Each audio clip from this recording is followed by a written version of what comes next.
Hello YouTube. I'm just going to give a quick overview on how to change your deck belt on your John Deere 62C deck.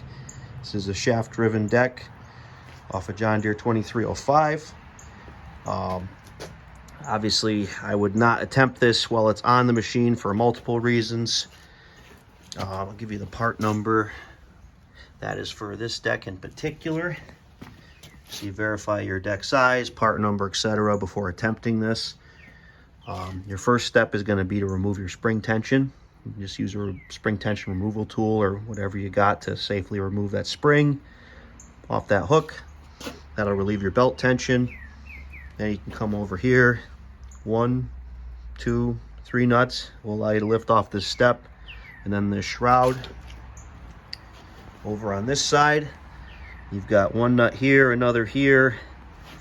On this machine, which is equipped with a bagger, there's a nut on the bottom side of the deck, which I usually don't mess with. They get all rusty and nasty, so normally I'll just pull the shroud back, slip the belt off. If you do not have a bagger, there's just going to be another nut on top that you can just pop off and pop the shroud off. Your next step will be to take 1, 2, 3, 4 bolts and nuts off, and that'll allow you to remove the gearbox to slip the belt out from underneath of it. You can attempt it with it on, but you're going to fight with it. I just recommend taking that off. It doesn't take that long to do. You really beat yourself up otherwise. And also, same thing, you might be able to slip the belt under this idler arm, but for the time it takes, you can remove this rubber cap. There's an E-clip. You can pop the E-clip off with a flathead screwdriver. There's a couple shims, bushings. Just note their installation, set them off to the side.